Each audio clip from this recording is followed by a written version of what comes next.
بمجرد أن وصلت البعثة الوطنية إلى مقر إقامتها بمدينة سوروكابا البرازيلية شدت أنظارهم نحو جيوش الأنصار التي تحتفي بوصولهم، وخصصت لهم استقبالا كبيرا ومميزا، وكلهم فرحون بالفوز الكبير والعريض المحقق على حساب كوريا الجنوبية. أشبال وحيد حليلوزيتش تفاجأوا بالأعداد الهائلة للجزائريين وهي تغني وتفرح وتهنئ اللاعبين على ما قدموه وما بذلوه من جهد أمام الكوريين، خاصة وأن النتيجة كانت ثقيلة والأداء كان أرقى أروع وأحسن بكثير من المباراة الأولى أمام بلجيكا. أنصار المنتخب الوطني أشعلوا الألعاب النارية وخلقوا أجواء مميزة وكبيرة شدوا بها الأنظار بالقرب من إقامة اللاعبين. والملاحظ أنه لما قاربت حافلة المنتخب من المرور بالقرب من الأنصار ازدادت حيوية الجماهير الجزائرية وتشجيعاتهم، ووقفوا في صف واحد وبصوت واحد يرددون عبارة 1 2 3 فيفا لاجيري.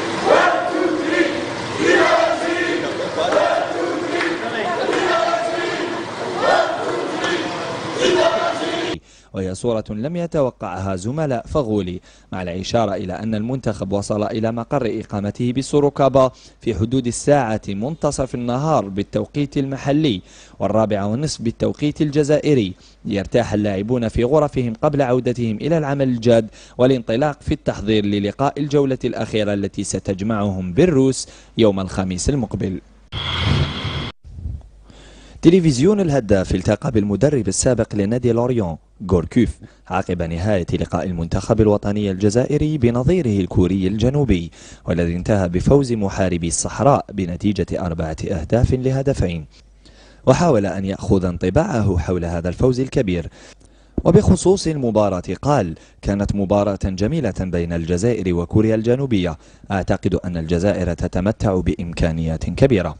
وعن احتمال إشرافه على العارضة الفنية للمنتخب الوطني وخلافة المدرب وحيد حليلوزيتش عقب نهاية المونديال، اكتفى غوركوف بالقول: لا يوجد أي شيء أقوله، أنا هناك السائح رفقة عائلتي، على الجميع التحلي بالصبر وعلينا أن نتطرق إلى الأمور في الوقت المناسب.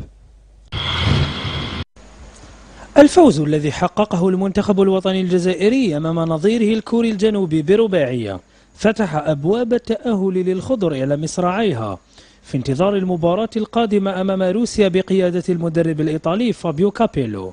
تلفزيون الهداف اتصل بأحد أشهر اللاعبين في بلاد البيتزا، وهو جوزيبي بيرغومي قائد الإنتر السابق والمنتخب الإيطالي، من أجل أخذ انطباعاته حول موقعة روسيا. الدولي الإيطالي السابق اعترف أنه أخذ نظرة سلبية عن المنتخب الوطني الجزائري بعد المباراة الأولى أمام بلجيكا، لكنه تفاجأ لقوة الخضر خلال مواجهة كوريا الجنوبية الثانية، والتي انتهت بفوز زملاء سليماني برباعية كاملة. وعن موقعة روسيا الحاسمة في الجولة الثالثة، أكد بيرغومي أن الجزائر قادرة على تخطي عقبة أبناء المدرب الإيطالي فابيو كابيلو بالنظر إلى ما قدموه من مستوى عالي أمام الكوريين، مضيفا أن المنتخب الروسي ظهر لحد الآن بمستوى شاحب بالرغم من أنه يملك مدربا كبيرا. بعد تشافي ألونسو وإيكر كاسياس جاء الدور على هداف المنتخب الإسباني دافيد فيا ليودع لاروخا بالدموع مساء الاثنين، بعدما قام مدربه فيتشنتي ديل بوسكي بإخراجه في المرحلة الثانية من المباراة التي جمعت منتخب بلاده إسبانيا أمام أستراليا، وتغلب فيها لاروخا بثلاثية كاملة. فيا ودع المنتخب في قمة الحزن رغم أنه سجل هدفه 59 من 97 مشاركة دولية. حزن فيا التقطته كاميرات وعدسات المصورين وركزت عليه كثيرا، خاصة أنه لقي تحية ومساندة من زملائه في المنتخب قبل أن يجلس على كرسي البدلاء وهو في حالة إحباط شديد. ورغم خروج إسبانيا بطلة العالم من الدور الأول، إلا أن خروج فيا لم يكن من الباب الضيق حسب المتتبعين، كونه بالهدف الذي سجله في مرمى أستراليا نجح في رفع رصيده من الأهداف إلى 9 ليتربع بذلك على قمة هداف إسبانيا التاريخي في مونديالات، كما يعد رابع لاعب إسباني يسجل في 3 نسخ مختلفة بعد راول إيريرا وساليناس. مواجهة مثيرة للأعصاب شهدتها مباراة الولايات المتحدة الأمريكية أمام البرتغال، أتعبت قلوب محبي الفريقين على حد سواء بعد أن تعادل المنتخبان بهدفين في كل شبكة. وكان المنتخب الأمريكي قاب قوسين أو أدنى من الفوز والتأهل إلى الدور الثاني، لكن دفاعهم تراخى في الثواني الأخيرة من اللقاء. وتباينت ردود أفعال مشجعي العمسان في الولايات المتحدة على مجريات المواجهة، وبهذا فإن أمريكا تحتاج نقطة واحدة على الأقل من مواجهتها المقبلة أمام ألمانيا لضمان التأهل نهائيا إلى الدور الثاني. أما البرتغال فأملها في هزيمة غانا وفوز ألمانيا على الولايات المتحدة الأمريكية. الآلاف من البرتغاليين تجمعوا في العاصمة لشبونة لتشجيع منتخب بلادهم في مواجهة قوية مع منتخب الولايات المتحدة الأمريكية، والتي انتهت بهدفين بشق الأنفس في مباراة دراماتيكية ضمن المجموعة السابعة من كأس العالم.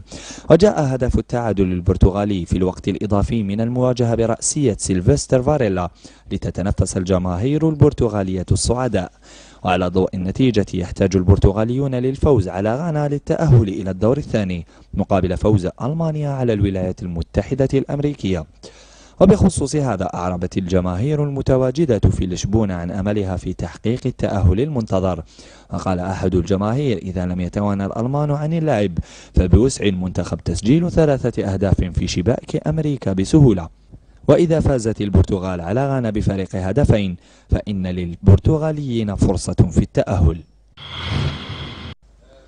تتواصل تدريبات مولودية الجزائر في مركب عمر أسيف بعين تيموشنت، وتتواصل معها استقدامات الإدارة، حيث رسم لاعب وسط شبيبة القبائل سابقا سيد أحمد عواج التحاقه بصفوف العميد بعد أن أرسل للإدارة ورقة تسريحه ليوقع على عقد لموسمين وبراتب شهري يصل إلى 150 مليون سنتيم.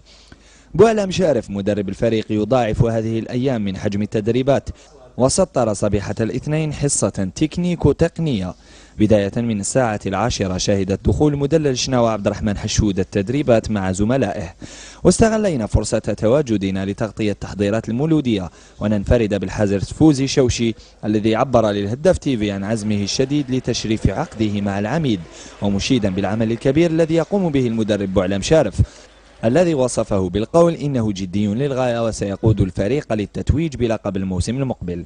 وعن قضية التسريحات التي تفجرت في بيت العميد وما تزال تصنع الحدث وسط الشناوى، قال شوشي إن اللاعبين ليسوا ضعاف المستوى بل هي خيارات المدرب ويجب احترامها، مؤكدا في الوقت ذاته تضامنه معهم. كما لم يقطع الحارس الدولي السابق أمله في العودة إلى المنتخب الوطني، مشيدا بالعمل الكبير والوقفة المميزة من رئيس الاتحادية روروا معه، مؤكدا أنه سيسعد أنصار العميد في لقاء الديربي العاصمي يوم 9 أوت في كأس السوبر وتحقيق أول ألقابه مع المولودية بعد عودته. الوجوه الجديدة في المولودية اقتربنا منها، ومن بينها كريم هندو الذي كشف لنا أن مغادرته الحراش كانت لسببين: الأول من أجل تحقيق الألقاب مع المولودية، والثاني لأن شارف هو المدرب، موضحا أن هدفه الأسمى بحمل ألوان العميد هي طرق أبواب المنتخب الوطني.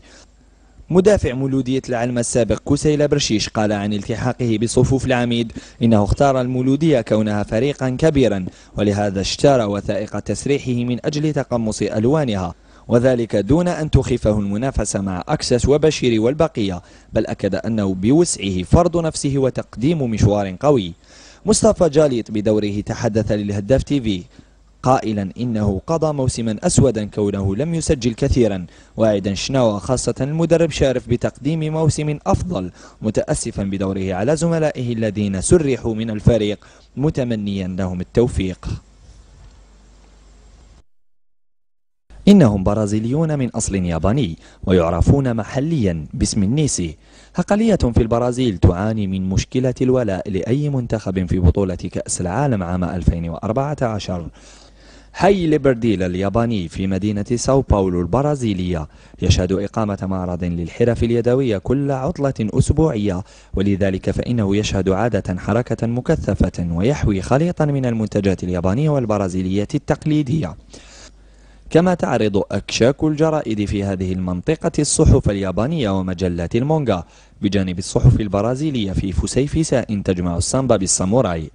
مدرس الفنون لويس كينجي هارادا يعتبر من الشخصيات المعروفة في المنطقة لأنه يأتي كل أسبوع لبيع أعمال فنية يابانية تقليدية، وهو من مواليد مدينة ليبرديل، ورغم أن أصله الياباني فإنه يرى نفسه برازيليا أولا قبل أن يكون يابانيا. وقد تمنى حظا طيبا لليابان في كأس العالم، غير أن دعمه الأساسي يأتي لمنتخب البرازيل. حي ليبرديل هو موطن الجمعية الثقافية اليابانية بالبرازيل، وهي جمعية مسؤولة عن المحافظة على الإرث الياباني وعلى تاريخ المجتمع الياباني أيضا. وحسب التقارير البرازيلية فإن 1,500,000 من سكان البرازيل يأتون من أصل ياباني، مما يجعلهم أكبر جالية يابانية خارج البلاد. فمجتمع النيسي شهد نموا كبيرا في البرازيل منذ أول هجرة يابانية إلى مدينة سانتوس عام 1908 للعمل في مزارع ساو باولو. ورغم أصل النيسي فإن كل دعمهم وولائهم يأتي لنيمار أولا ورفقائه في المنتخب البرازيلي.